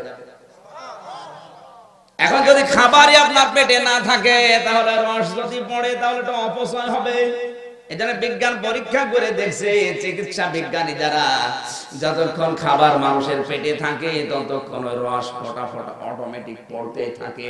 যতক্ষণ খাবার থাকে না ওই রসটা পড়লে অপচয় হবে, নষ্ট হবে, এজন্য অটোমেটিক ওই মুখ বন্ধ হয়ে যায়। এত বড় বিজ্ঞানী আমার আল্লাহ, তিনি মানুষকে জানাতে চেয়েছেন পৃথিবীতে আমি অপচয় করি না। তোর শরীরের ভেতরে একটু গবেষণা করে দেখ। অফি আনফুসিকুম আফালা তুবসিরুন। সুবহানাল্লাহ বলতে পারেন? ও ঢাকাবাসী, এখান থেকে আজকে একটা সিদ্ধান্ত নিয়ে যাওয়া লাগবে। বিশ্বনবীর শুধুমাত্র মিলাদ পড়ে আপনি আপনার চাইতে আমরা যারা আলেম আছি আমাদের কিন্তু লাভ বেশি। কারণ প্রতিদিন যদি 3-4টা বাড়িতে মিলাদ পড়ে কমপক্ষে 1-1.5 টাকা আমার হবে। এই জন্য দেখবেন কোন আলেমের বাড়ি মিলাদ হয় না। কি আপনি দেখবেন কোন হুজুরের বাড়ি আলেমের বাড়ি মিলাদ পড়তে শুনিনি। যত মিলাদ হয় আপনার বাড়িতে, তার মানে আপনার মাথায় কাঁটা ভেঙে খাচ্ছে। যদিও হুজুর রাগ করছে না, আপনার এত আবেগ, আপনি কি একজন সাহাবীর চাইতে বেশি ভালোবাসা দিতে পারেন না? এবার আসেন, আপনি রাগ না করে বিবেক যাদের আছে তারা বুঝবে আল্লাহর নবীর মিলাদে, মিলাদ মানে জন্ম। মিলাদ মানে বলেন সবাই, নবীর মিলাদে, নবীর জন্মে এই পৃথিবীতে যারা খুশি হয়েছিল তারা প্রত্যেকে জাহান্নামে গেছে। যেমন আবু লাহাব, আবু তালেব, নবীজির এই 2 চাচা নবীজির মিলাদে, নবীজির জন্মে মহা খুশি ছিল। আপনি এই 2 জনের জীবন পড়ে দেখবেন। আবু লাহাব নবীজির জন্মের কথা শোনার পরে এত খুশি, সুয়াইবিয়া নামক যেই দাসী সংবাদ দিয়েছিল তাকে সঙ্গে সঙ্গে 2 আঙ্গুল দিয়ে আজাদ করে দিয়েছে। আপনি চিন্তা করেন তো, বিবেক দিয়ে যে লোকটা নবীর জন্য কত খুশি, নিজের টাকা দিয়ে কেনা কাজের মেয়েকে বলেছে তোরে মুক্ত করে দিলাম, যা। আমার ভাতিজার কথা বললি তুই, আমার মরা ভাই আব্দুল্লাহ যদি এখন বেঁচে থাকতো সে খুশি হতো, সে যে নেই। আমার ভাতিজার আনন্দে, জন্মের আনন্দে আমি এত খুশি হয়েছি, জন্মে আমি এত আনন্দ পেয়েছি, তোরে আমি একেবারে খালি হাতে ফেরত দিলাম না, তোরে আমি আজাদ করে দিলাম। বাংলার মুসলমানেরা নবীর জন্মে, নবীর মিলাদে এই লোকটা খুশি কম না বেশি? আর একজন চাচা আবু তালেব এত খুশি নবীর জন্মে মিলাদে, সারা জীবনই নবীকে বাড়িতে রেখে খাওয়িয়েছে, পরিয়েছে, লালন করে নিয়েছে, কাকে নিয়েছে, পিঠে নিয়েছে, মাথায় নিয়েছে, চুমা দিয়েছে। আমি কি বেশি বললাম না? ঠিক। কিন্তু এই 2 জন চাচার দিকে তাকিয়ে বলেন, তারা শুধু জন্মে মিলাদে খুশি, কিন্তু নবীর আদর্শের কথা যখন বললেন তারা কিন্তু গ্রহণ করেনি। বলেন, এক চাচা তো পাথর মেরেছিল, তার নাম আবু লাহাব। আর এক চাচা মানতে চায়নি, বলেছে না, আমার বাপদাদার ধর্ম ত্যাগ করে তোমার আদর্শ মেনে নিলে, তোমার সিরাত, তোমার আদর্শ মেনে নিলে মানুষ আমাকে কাপুরুষ বলবে, ভীরু বলবে, মানুষ আমার নামে বদনাম ছড়াবে, আমি পারলাম না। এই 2 জন চাচা জান্নাতি না জাহান্নামী? আল্লাহ কোরআনে কারিমে আয়াত দিয়েছেন, সায়াসলানারাম যাতালাহাব, অতি শীঘ্রই আমি আল্লাহ জাহান্নামের আগুনে তাকে প্রবেশ করাবো। আবু লাহাবকে প্রবেশ করিয়েছে না করাবে? হ্যাঁ না, শব্দের দিকে খেয়াল করেন। আসসালাম মোজারে, বর্তমান ভবিষ্যৎ, প্রেজেন্ট ফিউচার। আল্লাহকে করাবে। তাহলে এখন আমি আন্দাজে বলে ফেললাম যে জাহান্নামে চলে গেছে। এবার আসেন বাস্তবে আসলা কেন দিলেন? এর আগে আবার সিন দিয়েছেন, সিন সাফা কদ লাম, এরকম 13টা শব্দ আছে আরবি গ্রামারে। কোন সেন্টেন্সের আগে যদি একটা আসে অর্থ হয় অতি তাড়াতাড়ি। আমার আল্লাহ কেন সিন দিয়েছেন, কেন আসলা দিলেন? কারণ এই আয়াত যখন নাযিল হয় ততদিন পর্যন্ত আবু লাহাব বেঁচে ছিল। যখন নাযিল হয় আয়াত ততক্ষণ বেঁচে ছিল, তো জীবিত অবস্থায় জাহান্নামে আল্লাহ দেবে কি করে? এখানে আল্লাহ আসলা দেওয়ার আগে সিন দিয়েছেন যে মরতে দেরি, ওরে জাহান্নামের আগুনে দিতে আমার দেরি হবে না। কারণ নবীর শুধু মিলাদে খুশি, জন্মে খুশি, সিরাতে নবীর আদর্শে খুশি না, আর পাথর মেরেছে। কথা বোঝা যাচ্ছে? আর এক চাচা আবু তালেব এও নবীর আদর্শে পেয়ে খুশি হয়নি। আল্লাহর নবী শুধু বলেছিলেন মান ক্বালা, নবীজি বলেছিলেন ইয়া আম্মি আবি তালিব কুল লা ইলাহা ইল্লাল্লাহ হাজ্জুল লাকা ইনদাল্লাহি ইয়াউমাল কিয়ামাহ, রাহুল বুখারী। এই চাচা জোরে বলা লাগবে না, শুধু আপনি আমার কানের কাছে মুখটা নিয়ে বলেন লা ইলাহা ইল্লাল্লাহ। এতটুকু ঘোষণা যদি দিতে পারেন, কিয়ামতের দিন আল্লাহর দরবারে ঝগড়া করে আপনাকে আমি জান্নাতে পৌঁছিয়ে দেব। পাশে আবু সাইল আর আবু সুফিয়ানের কথা শোনার পর ওর মন ঘুরে গেছে। ডাক দিয়ে বলে, ভাতিজা তোমার আমি ভালোবাসি, কিন্তু তোমার এই কথাটা আমি রাখতে পারলাম না, আমারে মাফ করে দিও। মাফ করার মালিক নবীজি না আল্লাহ? আরো জোরে বলেন। নবীজির মন খারাপ হয়ে গেল। সঙ্গে সঙ্গে জিবরাইল এসে বলে, হে নবী আপনি মন খারাপ করেন কেন? ইন্নাকা লা তাহদি মান আহবাবতা ওয়ালাকিন্নাল্লাহা ইয়াহদি মান ইয়াশা ওয়া হুয়া আ'লামু বিল মুহতাদিন। সূরা কাসাস 20 নম্বর পারাতে 11 নম্বর পৃষ্ঠা 9 নম্বর লাইনে 6 নম্বর রুকু 56 নম্বর আয়াতটা তাফসীর ইবনে কাসিরে আছে। আল্লাহ তাআলা বলেন, হে নবী আপনি মন খারাপ করেন কেন? হেদায়েত তো আপনার হাতে আমি দেইনি যে যাকে ভালোবাসেন তাকে দিয়ে দেবেন, বরং হেদায়েত আমি আল্লাহ আমার নিজের হাতে রেখেছি। আমি ভালো জানি যে হেদায়েত পাবে কে। এই লোকটা আপনার চাচা, আমি তো জানি সারা জীবন আপনাকে ভালোবাসা দিয়েছে, চুমা দিয়েছে, কোলে নিয়েছে, বুকে নিয়েছে, মাথায় নিয়েছে, কিন্তু এই লোকটা আপনার আদর্শ মানে নাই। কথা বলেন। এই জন্য আমি আল্লাহকে মাফ করি নাই। এরপরেও নবীজি আবু তালিবের কবরের পাশে দাঁড়িয়ে দোয়া করেছিলেন, আল্লাহ তুমি আমার চাচা আবু তালিবকে মাফ করে দাও। সঙ্গে সঙ্গে জিবরাইল এসে বলে, হে নবী হাত নামান। কার জন্য হাত তুলেছে? মা কানা লিন-নাবিয়্যি ওয়াল্লাযীনা আমানু আন ইস্তাগফিরু লিল মুশরিকিন ইলা আখির আয়াত। সূরা তাওবা 11 নম্বর পারা 4 নম্বর পৃষ্ঠার 4 নম্বর লাইনের 113 নম্বর আয়াত। এটা ইবনে কাসিরে আছে। আল্লাহ তাআলা বলেন, হে নবী আপনি কার জন্য হাত তুলেছেন? হাত নামান। এ তো আপনার চাচা, আমিও জানি। এ আপনাকে ভালোবাসা দিয়েছে। এই লোকটা আপনার জন্মে, আপনার মিলাদে এত খুশি প্রকাশ করেছে। আপনার দাদা আব্দুল মুত্তালিব ইন্তেকালের পরে লোকটা নিজে দায়িত্ব নিয়েছে আপনার সারা জীবনের। নিজের সন্তান আলীর চাইতে আপনাকে বেশি ভালোবাসা দিয়েছে, কিন্তু এই লোকটা আপনার আদর্শ কোনোদিন অনুসরণ করে নাই। এই জন্য আমি আল্লাহকে মাফ করি নাই। কোন নবীর জন্য, কোন ইমানদারের জন্য উচিত না, শোভনীয় না, জায়েজ না যে কোনো মুশরিকের জন্য আল্লাহর কাছে ক্ষমা চাবে, যদি ওটা নিজের নিকট আত্মীয় হয়। ঢাকাবাসী আপনার বিবেক যদি থাকে, দুইজন চাচার জীবনী শোনার পরে অবশ্যই আপনি বুঝতেছেন শুধু নবীর জন্মে মিলাদে খুশি হলে হবে না। কি আরো দুইজন চাচার জীবনী শোনেন, হযরত আব্বাস, হযরত আমির হামজা রাদিয়াল্লাহু তাআলা আনহুমা। এই দুইজন চাচা, তাদের জীবনী পড়ে দেখেছি শুধুমাত্র তারা নবীর জন্মে মিলাদে খুশি না, তারা তো জন্মে মিলাদে খুশি ছিল, কিন্তু পাশাপাশি তারা নবীর আদর্শ পেয়ে খুশি ছিল। হযরত আব্বাস নবীর আদর্শ পেয়ে খুশি না বেজার? কেমন খুশি তিনি হাদিস বর্ণনা করেছেন।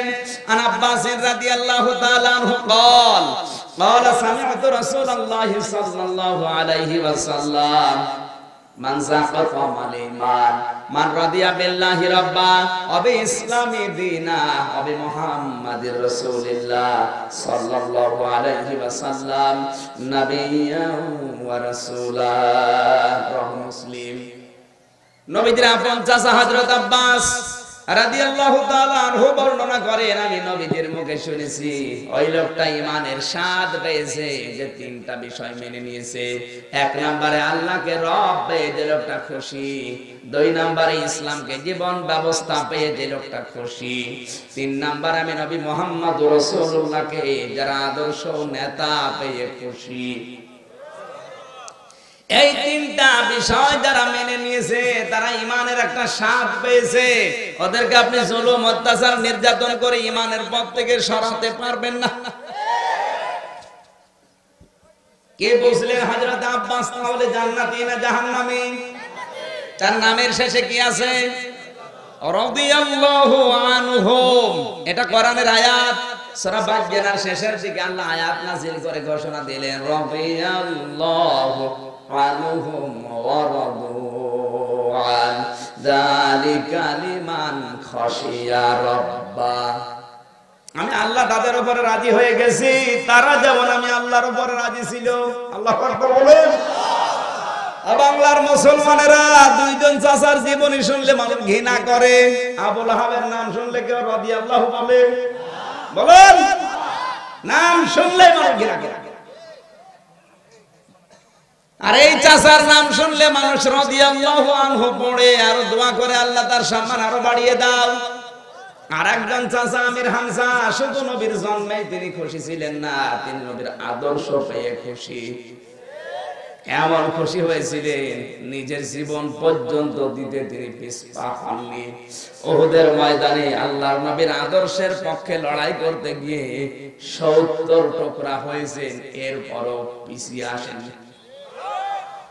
হযরত আমির হামজা নবীজির আদর্শটা এত বেশি গ্রহণ করেছিলেন, তাকে কাফেররা 70 টুকরা করেছে, তার লজ্জাস্থান পর্যন্ত 3 টুকরা করেছিল। জিহাদ শেষ হয়ে যাওয়ার পরে, যুদ্ধের পরে নবীজি যখন বললেন লাশগুলো জোগাড় করো দেখে, হযরত আমির হামজার প্রতি এত রাগ কাফেরদের ছিল, ওরা টুকরা টুকরা করে বিভিন্ন টুকরা বিভিন্ন পাহাড়ে ফেলে দিয়েছে। আমি নিজে ওই জায়গাটা দেখেছি যেখানে এখন আমির হামজা ঘুমিয়ে আছে। হযরতে আমির হামজার এই টুকরাগুলো নিয়ে সাহাবীরা এক জায়গায় করলেন, কিন্তু লজ্জাস্থানের টুকরা পাওয়া যাচ্ছে না। আল্লাহর নবী নিজের চাদরটা খুলে মাথা থেকে ঢেকে দিলেন, পা পর্যন্ত ঢাকে, আর বাকিটা ঢাকতে চায় না, চাদর ছোট তাই। নবী ওই দিন শিশুর মতো ডুকরে কেঁদে উঠেছিলেন, আল্লাহ আমার বাবা দুনিয়ায় নেই, আমার চাচা আমির হামজা দুনিয়া আমাকে বাবার মতো দেখতে। পাহাড়ের লতা পাতা এনে পাটুকু ঢেকে দিলেন, কবরের ভেতরে রাখলেন, যেহেতু জানাজা লাগে না, যেহেতু তাদের কাফন দাফন লাগে না, জানাজা করার পরে তিনি দিয়ে দিলেন কবরে। ডাক দিয়ে বলেন, রব্বুল আলামিন, আমার চাচা আমির হামজার উপরে আমি সন্ধ্যা পর্যন্ত রাজি আছি। তোমাকে বলছি তুমি আমার মালিক, তুমি আমার চাচার উপরে রাজি হয়ে যাও। যে লোকটার লাশ কবরে দিয়ে নবী কথা বলতে পারে, আল্লাহ আমি রাজি আছি, তুমিও রাজি হয়ে যাও, আল্লাহ রাজি না হয়ে পারবে? বলেন। হযরত আমির হামজা আব্বাস দুইজনই জান্নাতি, এই জন্য, কারণ তারা রাসূলের শুধু মিলাদে জন্মে খুশি না, তারা আদর্শ পেয়ে খুশি ছিল। আশা করছি আপনি চারজন চাচার জীবনী শুনে কিছু না কিছু টের পেয়েছেন। এখন কি শুধু মিলাদেই খুশি হবেন, জন্মেই খুশি হবেন, না সিরাতে আদর্শে? আল্লাহ আমাদেরকে রাসূলের আদর্শ মানার তৌফিক দান করে, বলেন আমিন। এবার পড়া কোরআন শরীফ খুঁজে আপনি দেখবেন, আল্লাহর নবীকে আদর্শ হিসাবে অনুসরণ করার জন্য আল্লাহ আদেশ দিয়েছেন 1 থেকে 40 না 40 থেকে 63। এদিকে তাকান। তিনি 1 থেকে 40 বছর পর্যন্ত কেন নবী ছিলেন না, রাসূলুল্লাহ ছিলেন না? ছিলেন। কে ছিলেন? মুহাম্মদ ইবনে আব্দুল্লাহ ছিলেন, এতটুকুই। তার ব্যবহার আচার দেখে মানুষ আলামিন সাদেক বলতো, কিন্তু তাকে ডাক দিত মুহাম্মদ ইবনে আব্দুল্লাহ। কত বছর পর্যন্ত? আরো জোরে। 40 বছরের তিনি যখন কোরআন পেলেন, নবী হয়ে গেলেন, রাসূলুল্লাহ হলেন, তখন আমার আল্লাহ কোরআনে তার পক্ষে আয়াত দিলেন, লাকাদ কানা লাকুম ফি রাসূলিল্লাহি উসওয়াতুন হাসানাহ। সূরা আহজাবের 21 নম্বর আয়াতের প্রথম অংশে আল্লাহ বলেন, তোমাদের জন্য মহত্তম আদর্শ লুকিয়ে রেখেছি আমি রাসূলুল্লাহর জীবনে। এখানে কি মুহাম্মদ ইবনে আব্দুল্লাহর জীবনে কথা আছে? বলুন। তাহলে এই বাংলাদেশে বিশ্বে যারা বলছে আমি নবীওয়ালা কাজ করি, আপনাকে আমি ইন্ডিকেট করে বলছি না ছোট করার জন্য না, আপনি কিন্তু মুহাম্মদ ইবনে আব্দুল্লাহর কাজ করছেন। কারণ তিনি যতদিন মুহাম্মদ ইবনে আব্দুল্লাহ ছিলেন, ততদিন পুরো আরব জানে তার কোনো শত্রু ছিল না। কথা বললেন কেন? তাকে কেউ গালি গালাজও দিত না, সবাই বলতো আল আমিন আস-সাদিক। কিন্তু এই লোকটাই যখন 40 বছর বয়সে রাসূলুল্লাহ হয়ে গেলেন, তখন তাকে আর আল আমিন আস-সাদিক না, তখন তাকে দেশ থেকে পর্যন্ত তাড়িয়ে দিয়েছে। তাকে 82 বার হত্যার টার্গেট নিয়েছে ইহুদিরা। কথা বলেন ঠিক কিনা? আজ তাহলে আমরা যারা নবীওয়ালা কাজ করব, মুহাম্মদ সাল্লাল্লাহু আলাইহি সাল্লাম যেদিন নবী হয়েছেন, ওই দিন থেকে আপনার নবীওয়ালা কাজ শুরু, তার মানে 40 থেকে 63। আমার মনে হয় যদি মাথার ভেতরে একটু মগজ থাকে, আপনার জীবন পরিবর্তন হবে। আপনি আজে বাজে ধারণা করবেন না। অনেকে বলে আমার তো কিছু হয় না, আপনার কি হবে? কি আপনি তো মুহাম্মদ ইবনে আব্দুল্লাহকে অনুসরণ করেন, আপনি রাসূলুল্লাহকে অনুসরণ করেন না। আপনি রাসূলুল্লাহকে অনুসরণ করে দেখেন, আপনাকে 82 বার হত্যার টার্গেট করা হবে, দেশ থেকে আপনাকে তাড়িয়ে দেওয়া হবে।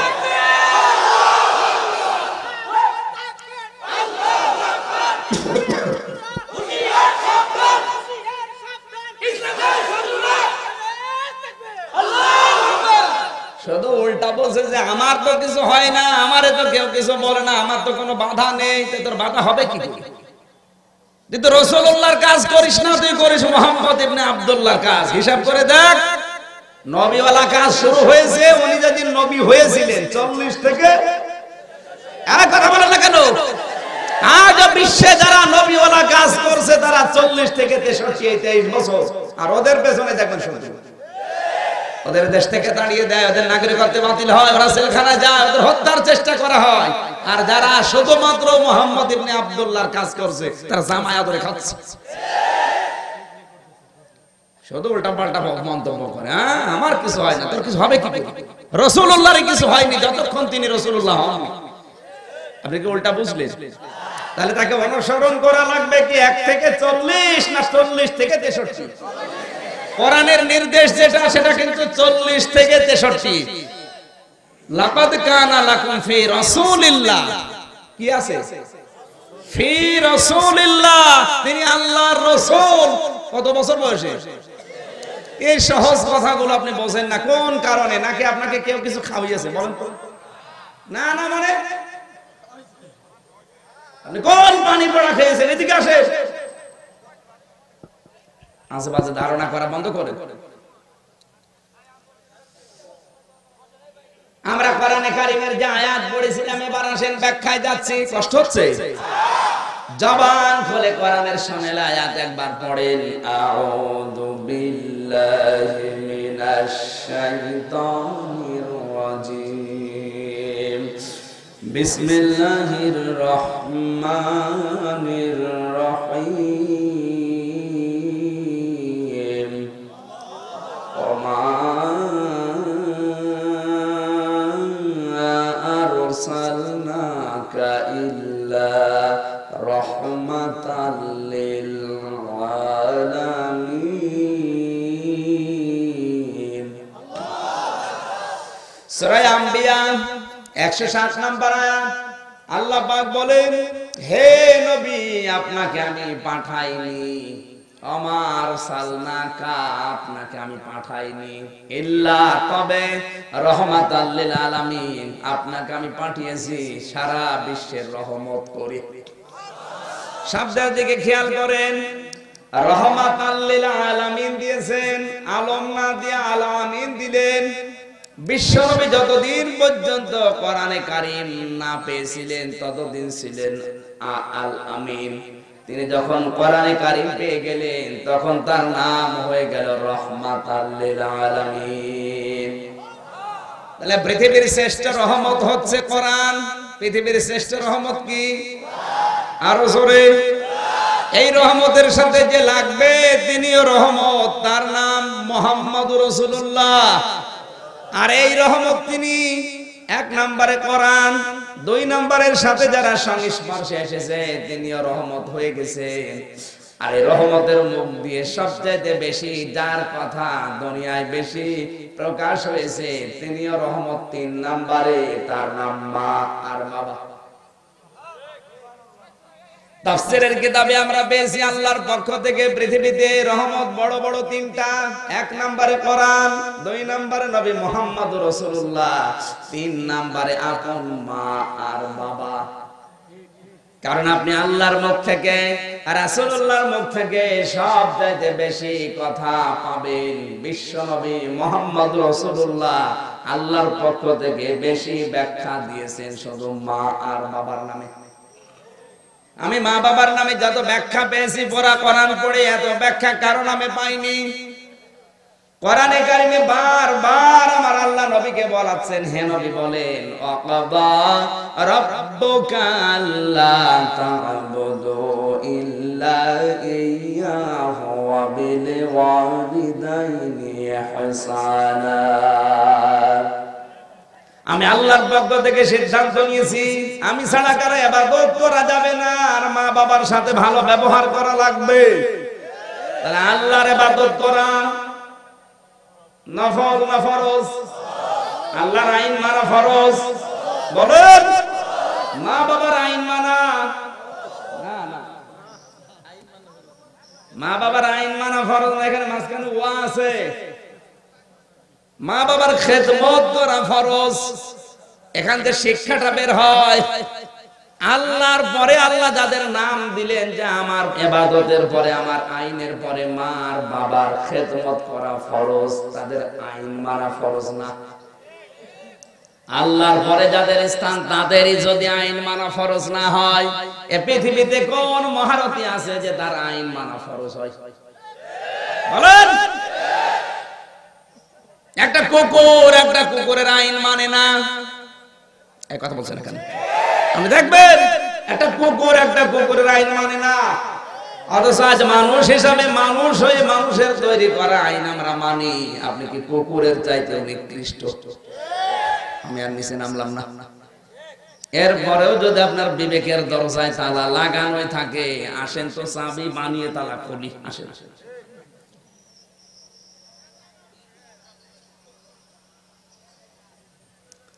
আমার বন্ধুরা, বিশ্বনবীকে দিয়ে আল্লাহ যত ব্যাখ্যা দিয়েছেন, এই জায়গায় আমি পেয়েছি প্রায় 5টা। মার বাবার নাম দিয়ে আল্লাহ ব্যাখ্যা দিয়েছেন কয়টা? ইম্মা ইয়াবলুগান্না ইনদাকাল কিবারা আহাদুহুমা আও কিলাহুমা ফালা তাকুল লাহুমা উফ। শব্দের দিকে খেয়াল করেন।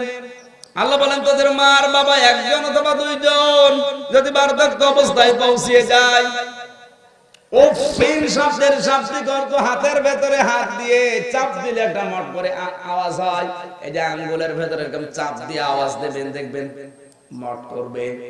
নবীজি বলেন এখানে একটা ব্যথা অনুভব হয়, তোমার আচরণে তোমার মা বাবা যেন এরকম উফ বলে না ফেলে। এমনকি মা বাবার সেবা করতে গিয়ে, খেদমত করতে গিয়ে, টাকা পয়সা তাদের পেছনে দিতে গিয়ে যেন তোমারও মুখ দিয়ে এই কথা বের না হয় যে পারা যায় এত। কি কথা বলছেন এখানে? যদি অনেক সন্তান চায় তার মা বাবা বিয়ের পরে তার সাথে থাক, একসাথে থাক, খরচ করে তার পেছনে, কিন্তু বাস্তবে আমরা দেখতে পাই অনেক বউ তাদের কারণে স্বামী আর পারে না। সম্মানিত মা বোন যারা এসেছেন, আপনাকে বলছি আল্লাহর নবী বলেন জান্নাতের 100টার উপরে স্তর আছে। কয়টা? আমরা জানি জান্নাত কয়টা? না না, জান্নাত একটা, জান্নাতের দরজা 7টা, 8টা। জাহান্নাম একটা, জাহান্নামের দরজা 7টা। লাহা সাবাতু আবওয়াব লিকুল্লি বাবিন মিনহুম জুজউম মাকসুম। সূরা হিজরের 44 নম্বর আয়াতে আল্লাহ তথ্য দিয়েছেন লাহায় হার মারজা জাহান্নামের দিকে, কারণ এর আগের আলোচনা জাহান্নামের আছে। ওয়া ইন্না জাহান্নামা লা মাউইদুহুম আজমাইন। এই আয়াত পড়ার পরে আমরা দেখেছি জাহান্নামের দরজা 7টা। জাহান্নামের দরজা কয়টা? জাহান্নামের দরজা যদি 7টা হয়, এতদিন জানতাম জাহান্নাম 7টা। কি কোরআন বলছে জাহান্নাম একটা, জাহান্নামের স্তর বা দরজা 7টা। জান্নাতও একটা, জান্নাতের দরজা কেউ দিয়েছে 8টা, কেউ দিয়েছে 100টা। পরা কোরআন শরীফের ভেতরে আমরা জান্নাতের স্তরগুলো পেয়েছি প্রায় 100টা। আমার লিখিত, আমি যে কথা বলি এটা লিখিত ভাবে বই আকারে প্রকাশ করে দেই। আমার লিখিত বই আছে গাড়িতে, আজকে হয়তো সময় হবে না, পরশুদিন আমার মাহফিল আবার মানিকগঞ্জে আছে, যদি সময় পাই ওই দিন দেখবো। আমরা দেখেছি বাস্তবে এই পৃথিবীর ময়দানে আমার আল্লাহ যে 100টা জান্নাতের স্তরের ঘোষণা দিলেন, 100টায় আল্লাহ খুলে রাখবেন ওই মহিলার জন্য যার ভেতরে 4টা গুণ পাওয়া যাবে। মা বোন যারা এসেছেন, যদি শুধু নামাজ পড়ে রোজা রেখে শুধু কালো বোরকা পরে ঘুর ঘুর করে ঘুরে বেড়ায়, শুধু ওই কালো বোরকা পরে আপনি যদি জান্নাতের 100টা স্তর খুলতে চান, হবে না। আপনাকে 4টা গুণ বিশিষ্ট হওয়া লাগবে। 1 নম্বরে আপনার স্বামী যখন আপনার দিকে তাকাবে, আপনি স্বামীকে আনন্দ দেবেন। আপনি আনন্দ দেবেন কি দিয়ে? অঙ্গভঙ্গি দিয়ে, চেহারা সুরাত দিয়ে, সাজগোজ দিয়ে, যৌনতা দিয়ে, যেভাবেই হোক স্বামীকে আনন্দ দেওয়া লাগবে। আর আমার মনে হয় এরকম মহিলা এখন ঘরে ঘরে নেই। এই জন্য তো পুরুষ লাইন করে পরকীয়া প্রেম এই কারণে বাড়ছে, স্ত্রীর কারণে। কথা বলে না কেন? ওরা যদি একটু, আমি আর বললাম না, এখন যারা লাইন করছে এরা তো খুশি যে কাজ হচ্ছে। জেনে শুনে যদি কেউ অন্যের স্ত্রীর সাথে লাইন করে, অন্য মহিলার সাথে, আল্লাহর কসম আপনি যদি ফিরে না আসেন বেঈমান হয়ে মারা যাবেন, ঈমান পাবেন না। এলাকায় আছে কিনা আমি জানি না, যদি থাকেন একটু হাত তোলেন তো। কই পরকীয়া প্রেম এই দেশে আছে না নেই? কারা করছেন হাত তোলেন। এই এলাকায় ওয়াজ দেওয়ার দরকার কি? এদেশে আল্লাহর ওলি বসে আছে। আলহামদুলিল্লাহ, যাকে এই এলাকা ভালো আছে। বিয়ে করার পরে দেখি স্বামী অন্য মহিলার সাথে লাইন, বাদ দিয়ে দিলাম, আর একটা করলাম, ও আল্লাহ দেখি দুইজনের সাথে লাইন, ওরে বাদ দিয়ে দিলাম, আর একটা ধরলাম, এ দেখি এরকম নাই তো একজন ছিল প্রথমে, তো দুইজন, এ দেখি একেবারে হাসা হাসা খেয়ে বেড়াচ্ছে। করবো কি? চারটা বিয়ে করলে তো মানুষ আবার বদনাম করবে। আপনি কোন কারণে লাইন করতে যান? যার সাথে লাইন করছে ওর ভেতরে যা আছে আপনার বউর ভেতরে তাই আছে, নাকি কম বেশি আছে? কোন কারণে লাইন করেন বলেন? লাইন করি এই জন্য কারণ আমার আনন্দ দেয় না, আমাকে খুশি করে না। হ্যাঁ, এই জন্যই মেয়েদের জান্নাতের 8টা দরজায় যদি খুলতে চান, আপনাকে স্বামী দেখলেই যেন আনন্দ পায়। মেয়েদের অভ্যাস তৈরি করা দরকার। যতক্ষণ কাজ কামে থাকবেন, স্বামী যখন আসবে, স্বামী আসার 10 মিনিট আগে আপনাকে পরিপাটি হওয়া লাগবে, সৌন্দর্য বৃদ্ধি করা লাগবে। স্বামীকে আনন্দ দেওয়ার জন্য যদি কোনো মহিলা সাজগোজ করে, যতক্ষণ সাজবে আয়নার সামনে বসে, ততক্ষণ নফল নামাজের সওয়াব পাবে। স্বামী যদি বাড়িতে এসে আপনার দাঁত দেখে আনন্দ পায়, আপনি যদি হাসি দিয়ে একটা দাঁত বের হয়ে যায়, আপনি একটা নফল হজের সওয়াব পাবেন। দুইটা দেখালে দুইটা পাবেন। তিরমিজি শরীফের হাদিস, নবীজি বলেন 6টা দাঁত যদি কেউ দেখায়, 6টা নফল হজের সওয়াব হবে। এত বারবার সুবহানাল্লাহ বলে বাড়ি যেয়ে দেখে সব দাঁত কেটে পড়ে যাচ্ছে, দাঁত আর বন্ধ হচ্ছে না। মা বোন যারা এসেছেন, স্বামীকে আনন্দ দেওয়া লাগবে। আমি যতটুকু জরিপ পেয়েছি বাংলাদেশের গবেষণায়, এদেশে পরকীয়া প্রেম বাড়ার পেছনে কারণ স্ত্রী। এরা যদি একটু মনটা উদার করে, আমার মনে হয় পুরুষের দ্বারা দ্বিতীয় লাইন করা সম্ভব না। এই দেশের পুরুষের শরীর এমনি চলে, ইন্ডিয়া হারবাল, কলকাতা হারবাল, এক কথা বলছেন। ও লাইন করতে যায় আপনার কারণে। আপনাকে আমি বলছি, আপনি একটু উদার হন। স্বামী আপনার পৃথিবীতে বড় মেহমান। হযরত উম্মে সালমা রাদিয়াল্লাহু তাআলা আনহা, তিনি নবীজির স্ত্রী। আল্লাহর নবী জিহাদের ময়দান থেকে আসবেন, এজন্য নিজের শরীরকে পরিপাটি করে গোসল করে সৌন্দর্য বর্ধন করলেন। তাড়াতাড়ি করে বিছানার চাদরটা তুলে ফেলে নতুন চাদর বিছিয়ে দিলেন। আশপাশের মেয়েরা এসে জিজ্ঞাসা করে, কি আজকে এত সাজগোজ কি করবা? হযরত উম্মে সালমা বলেন, দেখো এই পৃথিবীর শ্রেষ্ঠ মেহমান আমার স্বামী আজকে আসবে। আপনার স্ত্রী কিন্তু এটা করে না, আমি জানি। ও সাজগোজ করে, বিছানার নতুন চাদর বিছায়। যদি জিজ্ঞাসা করেন কি গো আজকে এত খুশি, নতুন চাদর বিছিয়েছো কারণ কি? ও বলবে তুমি জানো না লোক আসবে। তার মানে আপনি ওর কাছে লোকই না। আবার মহিলা প্যান্ডেলে দেখেন বসে বসে গল্প দিচ্ছে, এলাকায় সবাই আমারে ভালো বলে, শুধু খোকার বাপ আমারে দেখতে পারে না।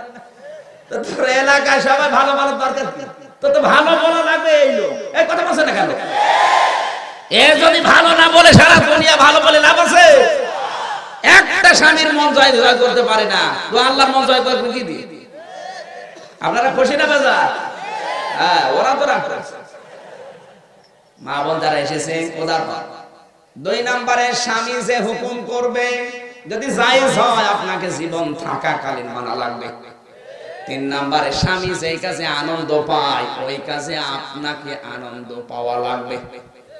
কি কথা বুঝতেছে? আর আমি যতটুকু জানি, প্রত্যেক স্বামী আনন্দ পায় বিয়ের পরে যেন তার মার বাবার সাথে থাকে। কিন্তু অনেক স্ত্রী এই কাজে আনন্দ পায় না, আরো আলাদা করে দিলে আনন্দ পায়।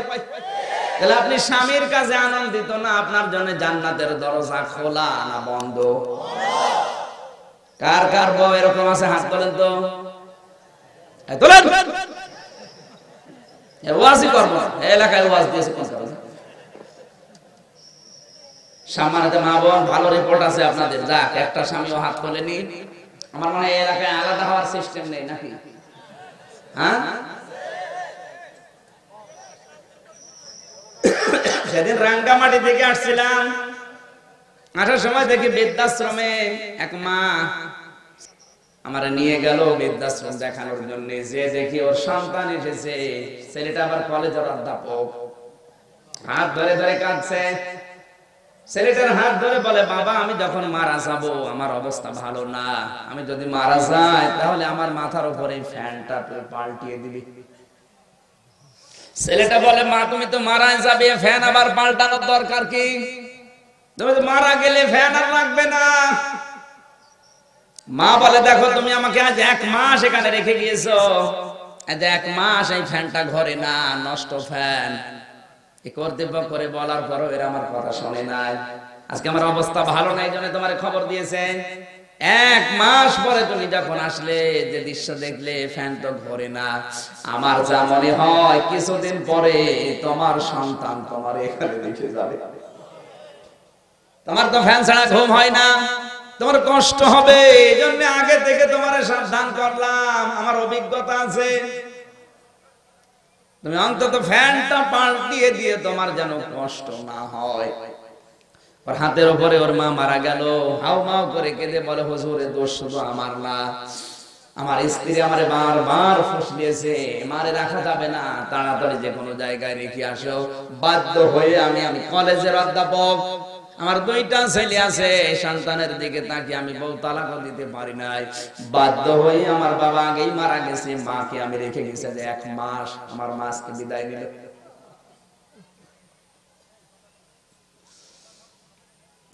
ঢাকাবাসী এরকম পরিবেশ, পরিবার বাংলাদেশে জেলায় নেই?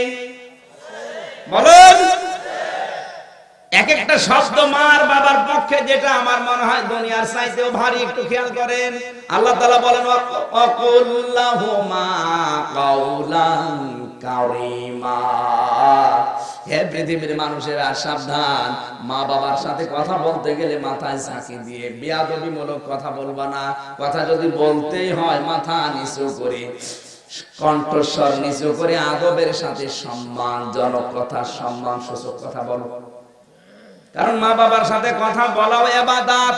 সুবহানাল্লাহ বলতে পারেন না? আল্লাহ যদি এতটুকু শেষ করে দিতেন, আল্লাহর কসম এই আয়াত আমি পড়তাম না। এর পরবর্তী আয়াত আরো ভয়ঙ্কর, আখফিদ লাহুমা জানাহা যুল্লি মিনার রাহমা। খেয়াল করেন শব্দটি, আখফিদ। আখফিদ, খাফসুন শব্দের শাব্দিক অর্থ হচ্ছে ডাউন, ফল করা। শুধু ডাউন না, পাখি দেখবেন, পাখির যে ডানা শুধু ডাউন করে না, ডাউন ফল করে দেয়। কথা বলছেন এখানে? এখানে আল্লাহ দিয়েছেন আখফিদ লাহুমা, তাদের 2 জনের জন্য তোর ডানা ডাউন ফল কর। প্রশ্ন আসতে পারে, মানুষের কি ডানা হয়?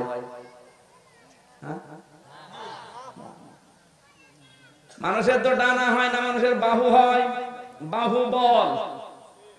আল্লাহ তো দিতে পারতেন, আমা কুনতু মুত্তাখিদাল মুবিল্লিনা আদুদা, আবুদ, আদুন, এগুলো মানুষের হয়। এই বাহুর ভেতরে যদি বল দেয় সেটা হয়ে যায় বাহু বল। দেখবেন যারা জিম করে, ব্যায়াম করে, এদের এই জায়গা শক্ত না নরম?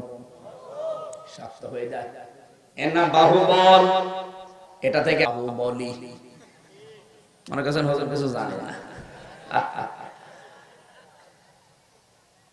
আমার ভাইরা, আমার শিক্ষা দেওয়ার বিষয় ছিল, আমার আল্লাহ জানিয়েছেন 2 জন মার বাবার জন্য তোর ডানা, তোর কি? তা আমার তো ডানা নেই, তাহলে আল্লাহর এই কথা মিথ্যা কেন? আল্লাহ ডানা দিলেন। আল্লাহ দিয়েছেন আখফিদ লাহুমা জানাহুন মানে ডানা, জিল্লুন মানে ছায়া, রহমত মানে দয়া। তোর রহমতের ডানার ছায়া মার বাবার উপরে ডাউন ফল করে দে। শব্দের দিকে খেয়াল করলে যেটা বুঝবেন, ডানা মানুষের হয় না, ডানা হয় পাখির। কি কথা বলেন? যখন চিল বা কাকে সো মারতে যায় বাচ্চাকে, এই মা তখন তার ডানাটা বিছিয়ে দেয়। বিছিয়ে দেওয়ার পরে বাচ্চাগুলো যখন আসে তখন ডানাটা ডাউন ফল করে দেয়।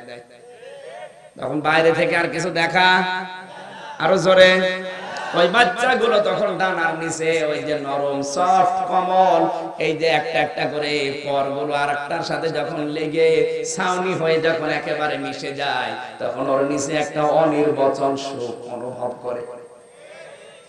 এই বাচ্চারা তখন মনে করে পৃথিবীতে কেউ আমাদের আর দেখতে পাচ্ছে না, অন্তত কেউ আমাদের কোনো ক্ষতি করতে পারবে না।